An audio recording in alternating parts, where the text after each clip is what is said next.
Temple Talk this morning as we continue our Be the Light Stewardship campaign. Roger and Leah, please come forward. Good morning.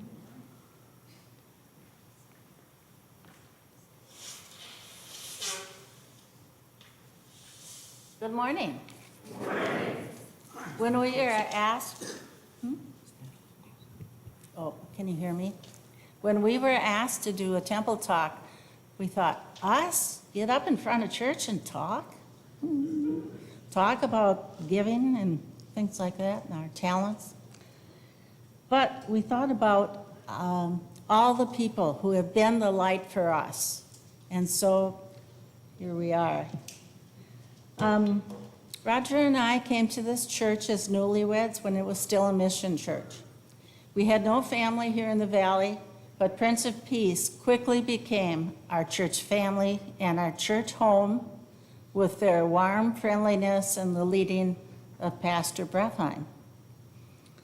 There were a lot of young families joining this church, and to see them lined up, you would think it was a requirement to be pregnant to become a member. We knew that this Prince of Peace needed helpers.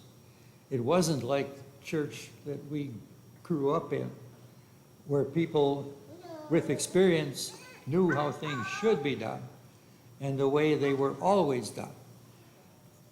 So if we were going to become helpful members and be prepared to get involved, we had better not plan to be pew warmers. Over the years, we've had many dear friends here, and we've had wonderful mentors who showed us how to be the light. For example, in Helping Hands, I helped arrange rides.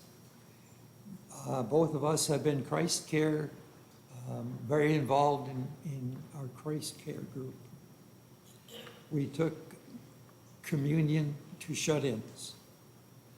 And we're both on the advocacy team, and through their effort, we are involved with letter writing and Bread for the World. I've been an assisting minister. I coordinate the communion servers. I've helped our circle stay active even during COVID, being a Zoom host and learning how to do that. I'm so proud of the ladies who picked that up. And we just have found many ways to serve here at Prince of Peace. Some of the mentors we've had led marriage encounter and enrichment things, and we've repeated our marriage vows 4 times. And now our marriage has been thriving for 57 years.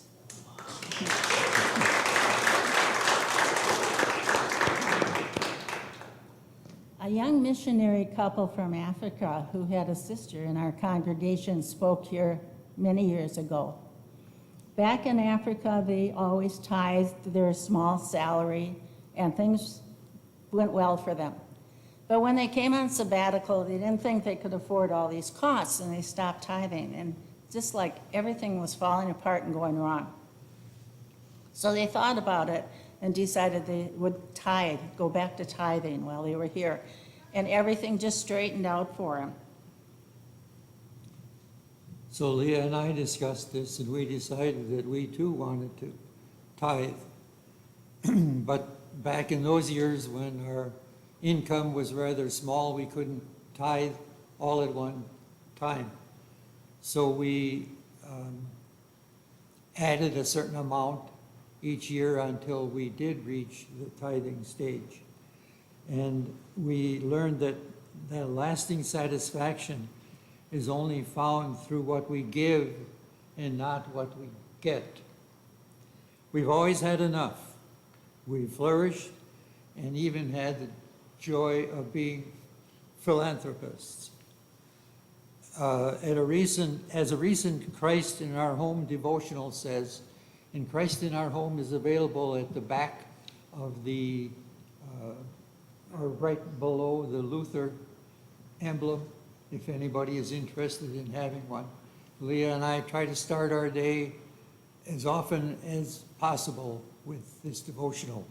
Anyway, at a recent Christ in Our Home, it says, lives focused on giving lead to joy. I remember some temple talks from years past when our congregation was considering this building, this sanctuary. Steve Barney, some of you probably remember that name, read to us The Little Engine That Could.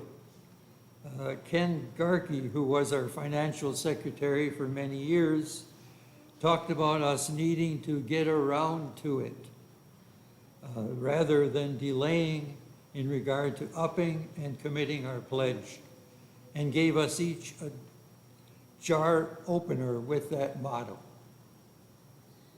Recently, I heard an Elvis Presley song from 1973. Some of you know who Elvis is. And the words were, Lord, you gave me a mountain you know I may never climb. It isn't just a hill any longer. You gave me a mountain this time. Just a minute, Leah. What? I thought you were going to sing that. Yes, all right. And I thought, well, how dumb. That is not what I believe. And it may be a pretty song. God doesn't give us mountains, life, and maybe the devil do. But God promises to be with us through the mountains in our lives. And he loves us no matter what our mistakes. And then I thought, well, where did that bit of theology come from? And I realized it came from you. You, all of you. Because we've learned here how being the light really serves everyone. And for instance, when we were young parents with a preschooler and a toddler in diapers, I was in a hospital for 10 days, and when I came home, I was really weak.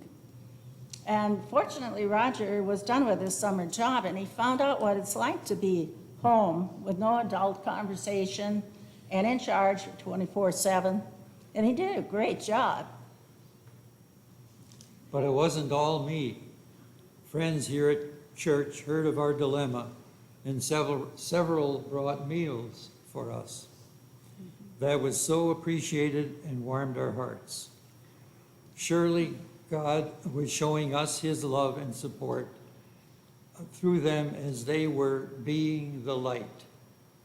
It taught us that God was close to us through the mountains of our life, and it taught us to pass that love on through kindness to others facing troubles, that we should be the light. After all, we are a family of Christians growing in faith and reaching out in love.